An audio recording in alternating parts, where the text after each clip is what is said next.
Mr. Adam, how you doing, buddy? I'm doing great, man. How about you? Fantastic. Thank you for asking. So, what's going on in the fight world these days? Anything Oh, that's man. catching your interests?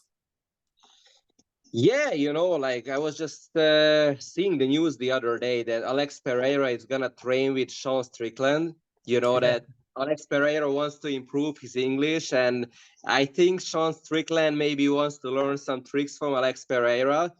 Maybe improve his striking and stuff like that, which is pretty interesting. Like it's always good to see two guys train together after they already fought. What do you think about the whole thing? It's kind of funny, Sean Strickland, he's a guy with no filter. That guy just says whatever comes into his mind. And then you have Alex Pereira, who's like a ultimate warrior, so serious, almost never smiles. So it's a good kind of a matchup, but I think it's interesting. Like I don't know, is it a kind of a pussy move for Strickland to train with the guy who knocked him out? Mhm. What do you think? Why do you say that? Like, what do you gotta why? Like, there's enough information. Like, I love what I've been doing tonight. I've been just watching old clips. I know a lot of things are happening, fun stuff, cool matchup, potential matchup for the upcoming UFCs. But when it comes down to it, I'm like, I love to watch old segments of some fights, and the Mhm. fight with Sean Strickland and Pereira when they fought last time, it was like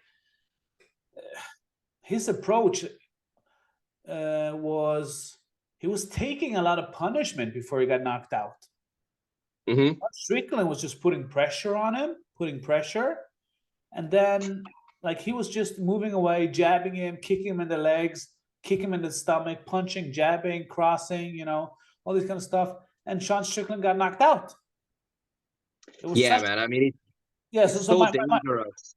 Yeah, So but my point. dangerous to stand in front of a guy like Alex Pereira because the guy hits like a fucking truck. It's one mistake and he knocks you the fuck out. Yeah, come on. Why do you do it then? Like, you can explain, you can interpret, you can analyze, but why do you do it? It's an unintelligent move, right? You mean standing in front of him? Yeah. Yeah, it was kind of weird. Like I was thinking about Sean Strickland's game plan for that night. And it could be two things.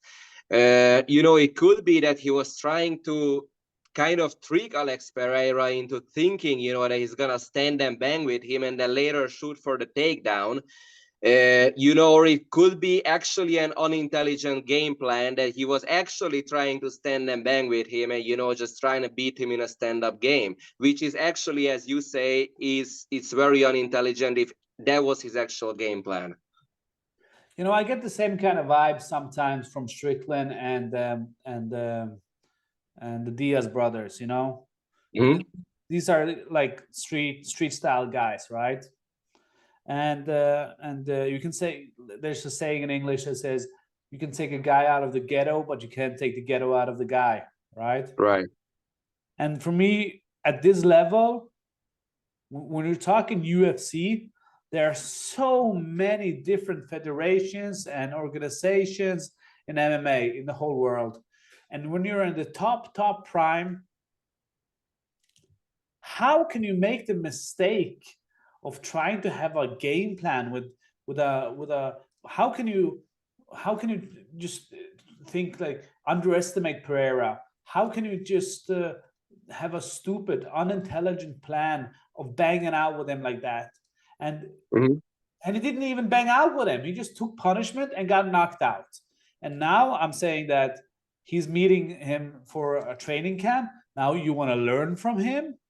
Okay. Normally it could be a positive thing, but for me, it seems like a pussy ass move, man. What are you gonna Mhm. learn from him? Watch his fucking kickboxing fights. Watch your own fight. Analyze your own situation before you went into the fight. What were you thinking? You know, when it comes down to it, when your fighter starts doubting himself and thinking like, maybe I should have his style, maybe I should have that style. Well, dude, then you're on your way to retirement. Hmm. I get it what you're saying, man. Yeah. Do you think it's possible though for Sean Strickland to kind of, you know, implement Alex Pereira style? Because I mean the guy is in his 30s, you know, and he already has his own style. Like he cannot just suddenly become like a fucking good kickboxer like Alex Pereira. It's like no matter basically how much he trains with him, right? You know, a fighter in this game, he's only as relevant as his last fight, right? And the way Hmm. that he's been performing and how he got knocked out by Pereira, I'm like, it doesn't impress me. I don't have big expectations for him to adapt a new style, learn some new tricks. You know, the thing with these fighters, when you're meeting a fighter like that, there's so much information about that your opponent that you know what he's good at, you know what Khabib's gonna do, but you're still not able to stop them, right? So it doesn't Yeah. have to. Like I read this kind of like not a survey, but kind of a research that was done on East German top athletes, and they said like uh, um, automatic movement, like a jab or something, for that to happen without any, just based on muscle memories. You know how many repetitions you have to make of that move before that becomes automatic? Just one move. How many? And what do you think? Well, about 10,000, I would say. Yeah, that's a really good estimate. For the top athletes, they measure it to 8,000 repetitions. 8,000. Okay, so I was almost correct with that one. Yeah, Yeah. that was a good estimate. So my point is, let's say you do 100. Let's say it's fucking push-ups. Let's say it's jabs. Let's say you do 100 quality jabs per day. Hmm. For 10 days, you have 800 repetitions, right? And you need 8,000. So that's Yeah. 100 days. Yeah, it's like almost 100 days. Yeah. Yeah. So, Yeah, for sure. But do so you think that my let's point say, is that's with one automated technique. And that's not your Mhm. signature. That's just something to have in your arsenal. And then you're going to copy another person's style and adapt it to yours. Dude, come on. At that age, at that level, I don't think so. So when it comes down to it, the only benefit I'm going to see from Sean Strickland training with Alex Pereira is Pereira learning more English. No, I get it what you say. However, I think for Alex Pereira, you know, he could. I mean, Sean Strickland is not the greatest wrestler in the world, you know, but maybe he could learn some wrestling from him and improve his wrestling a little bit.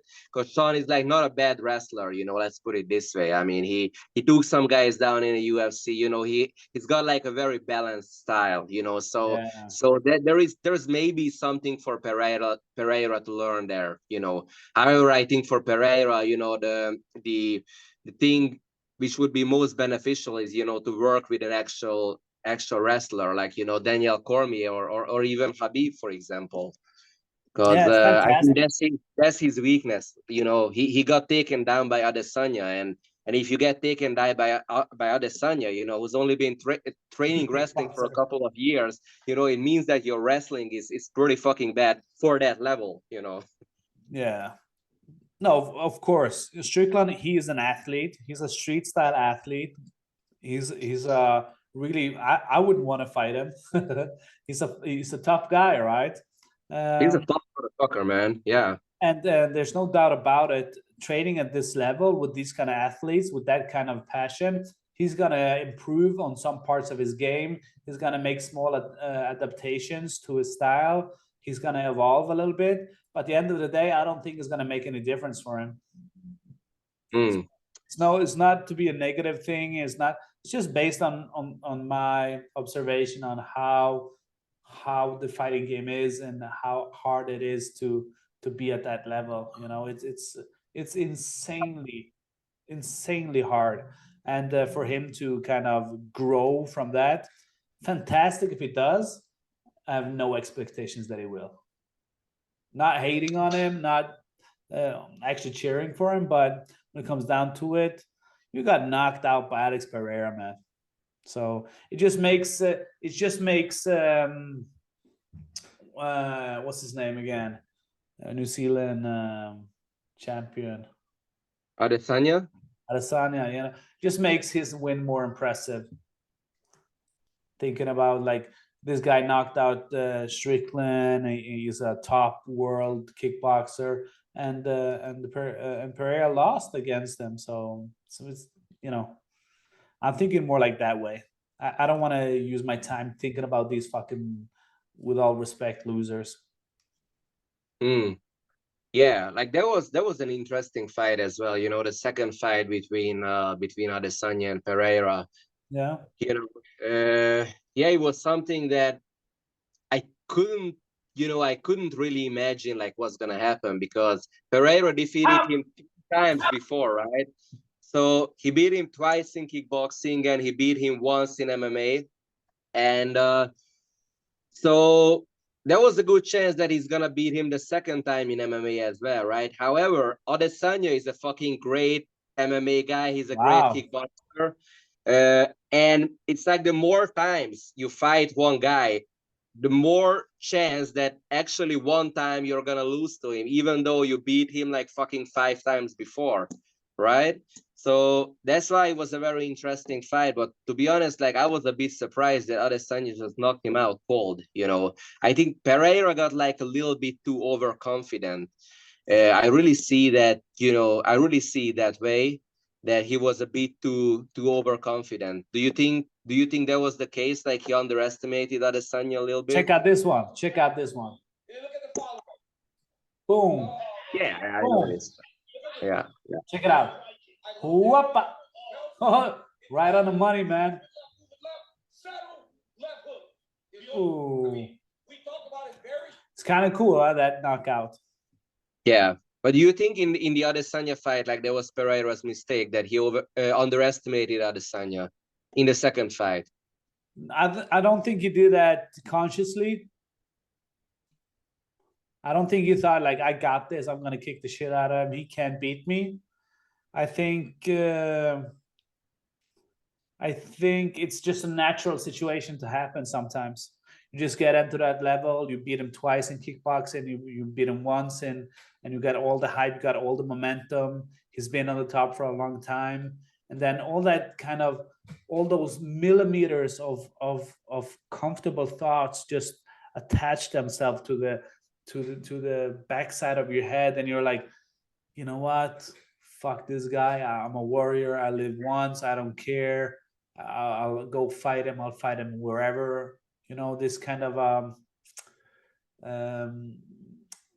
recklessness. I don't think he was reckless, but that part just needs 1 millimeter in the back of your brain, and it doesn't have to be conscious. But when that happens, that's all it takes on that level to lose a fight. So I don't know.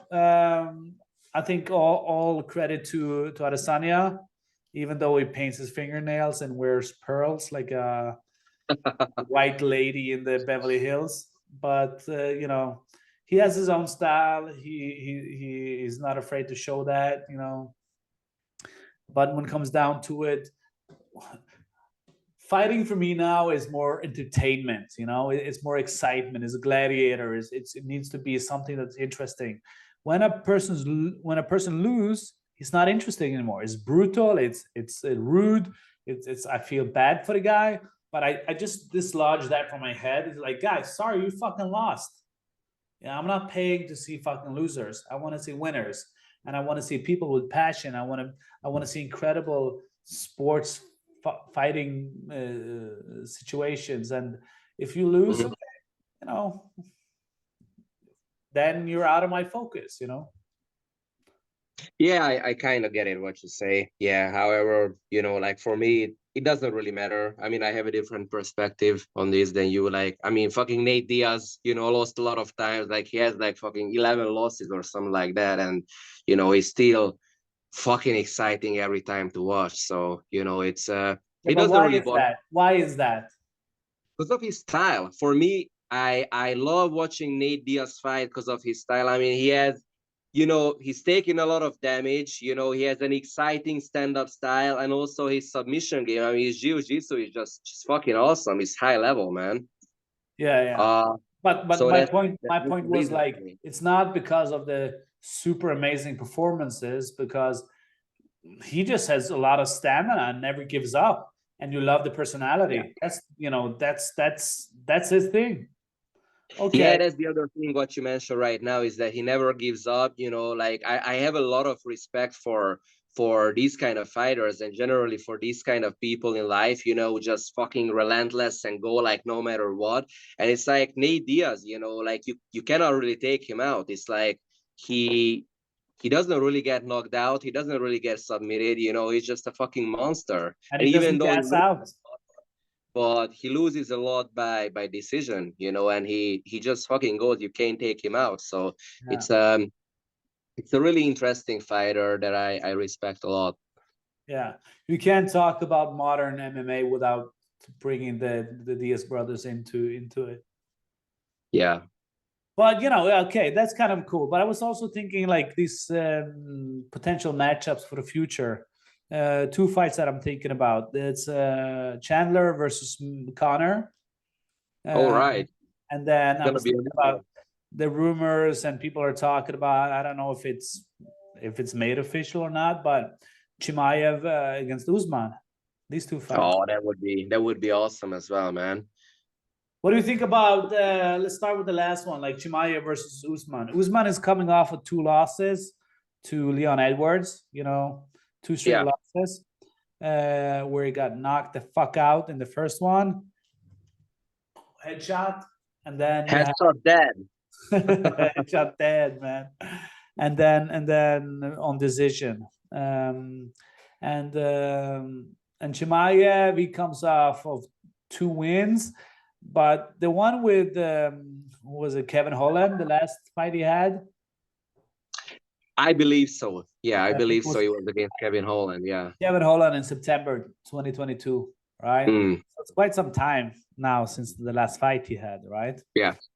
And then I didn't think that was much of, okay, it was impressive the way that he finished him so fast, and he just run through the octagon and just submit him in. But for me, it was the Gilbert Burns fight. Wow, man. Then That was a good that was one. a fight. That was a fight, right? That was a good one. He like the two fights are totally different though. Like how he fought against Gilbert Burns and how he fought against Kevin Holland is just totally the fucking opposite. Because against Gilbert Burns, he went out and just stand and bang like a fucking animal. And against Kevin Holland, he took a completely different game plan. And it was almost like a wrestling match, and he just wrestle fucked him and submitted him in the end. Um, so yeah, that's two total different attitudes on those fights. But I think it yeah, was much like more energy efficient against Kevin Holland. He just went in, did what he needed to do, and then let's see what's going on I mean, here. he certainly took a lot less damage in that fight. So, uh, however, it was a bit dangerous game plan for Chimaev, I would say, because you know putting that amount of energy into finishing him, like submitting Kevin Holland, if he cannot get the job done, there's a chance that he gasses out, right? Yeah, yeah, for sure. But I think the Gilbert Burns fight was a learning lesson for Chimaev. He's like, I kill everyone. Oh, he had the whole speech going on. but for him to bang it out like that was not a smart fighting move. Even the lion in the jungle, if he gets kicked in the jaw by a Giselle, hunting a gazelle. If the lion is reckless, right, he's getting kicked in the jaw by chasing the gazelle in the African savannah, you know, then his jaw is broken. That lion will die, you know. So even the most king of the jungle, if he gets hurt, you cannot continue, right?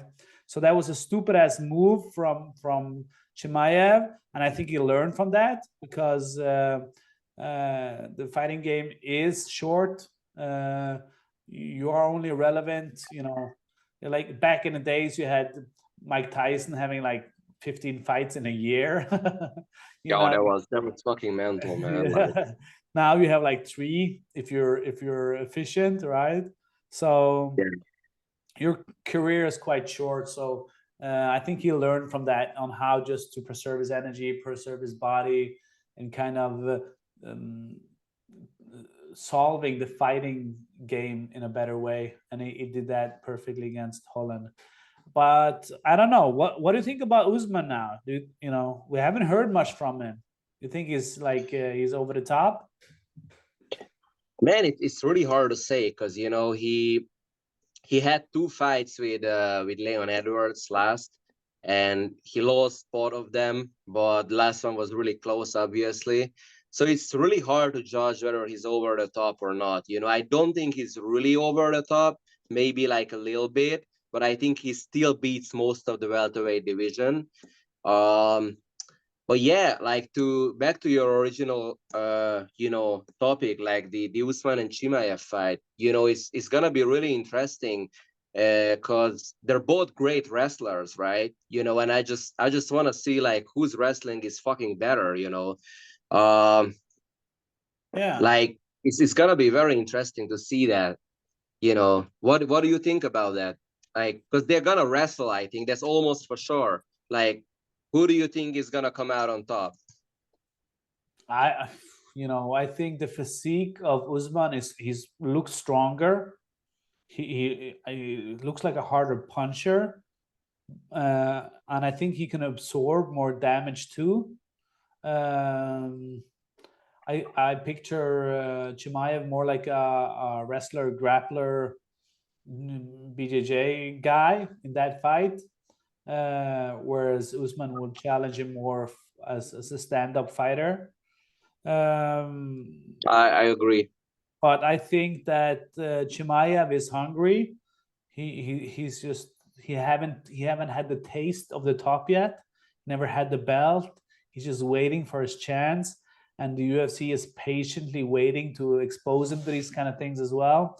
So my money would be on Chimaev. My fighting heart would be with Usman. I'm just putting a good stressless chair, grabbing a whiskey and a cigar, and I would love to just to see how that plays out. Yeah, it's gonna be an amazing fight, you know. Yeah, like the other guy I would want to see Usman against, it would be Shavkat Rakhmonov or whatever his name is. Yeah, that's hard to pronounce. Yeah. You know, he's also got fucking amazing jiu-jitsu, good wrestling, you know, pretty good striking. Yeah. To see him against Usman would be interesting, and to see him against Chimaev as well would be very interesting as well. Well, the best thing Usman could do now is just show that he's a lion. He needs to show like he doesn't give a shit. No, he's hungry. You know, when the lion just runs through the jungle, he rips everything apart. If he shows that in one fight, that will get the division back on, you know, respect mode. Right now, people are seeing him like the older guy leaving the division, you know, getting his father out of jail, focusing more on business, focusing more on, you know, investments, focusing more on, you know, afterlife. And I think sorry. Yeah, no, because I just want to finish that one and jump into the Conor and Chandler. Do you think that's ever going to happen? I hope so. You know, I hope so, because I would love to see that fight. You know, I really hope that, because now they're doing this Ultimate Fighter thing together. I mean, against each other. So I really hope that when that's over, you know, they're gonna fight each other. And Yeah, I think it would be a great fight, but I think that Conor will beat him because Chandler, if you see him in his previous fights, he's kind of reckless, just swinging for the fucking fences and just kind of going there and stand and bang and stuff like that. He wrestles sometimes, but I think his wrestling is not gonna be enough. He's not gonna use his wrestling enough, first of all, to beat Conor with that. So I think it's gonna play out by Conor winning by knockout. But Chandler is to watch a Chandler fight is always very exciting. So to watch Chandler against Conor, man, is gonna be fucking amazing. Yeah, both of them are coming off losses to Dustin Poirier. Both of them have Conor had his 2 previous fights lost against Dustin, and Chandler also lost his last fight against Dustin. Yeah. I think he had a win against Tony Ferguson before that. Oh yeah, that was cool, man. So I think at the end of the day, it's a cool money fight. Conor always generates momentum. He always generates crowds and the pay-per-views, and Conor in shape is always like a good fighter, even if he gasses out. But looking at his social media and his business, and I don't understand why the hell he's even interested in having a fight again for the rest of his life. Like, why do you That's go a good question. That's a good question. I mean, I never really thought about it. Like, because I would doubt it would be because of money, because he has his whiskey company, he has like a huge, social media platform. Like, I think he has his own, other kind of brands and stuff like that. Yeah. So like just for a couple of $1 million, I doubt that he would be like very much interested. It must be some other reason, but he I don't do you think that he's still hungry enough to have a decent run in the UFC? No. It's over for a long time ago. Even if you see he's being interviewed by Ariel Lawani, was being interviewed by these local reporters in his what is it called, Black Forge or something like this, his restaurants. Right. He's just drinking beer, talking about when I'm going to the training camp, I will stop drinking, I will stop partying. You're like, dude, what the hell are you talking about? You're one of the biggest fight names ever in modern history, and you're talking about, well, when I stop drinking, when I stop partying. Shut the hell up. In your career, you never go to that length of partying. You have some party and then you zoom out. You have some party and then you zoom out. He's like in that in Monaco, with his boat, drinking, dancing on his ship, on his yacht. It's like, yeah, this guy's not fighting anymore. That's and if it does, it's not with a full heart, and nobody wants to see Conor with a half heart fighting game. So that's it's easy. Yeah, I pretty much feel the same. I pretty much feel the same about Conor. I think a lot changed when he fought Floyd Mayweather, because then I think he got like 100 mil or something for that fight. So he obviously got very very rich with that one, and I think he lost some motivation and stuff. But I mean, still I think that he's gonna win against Chandler, just because his striking is more sharp. His striking is just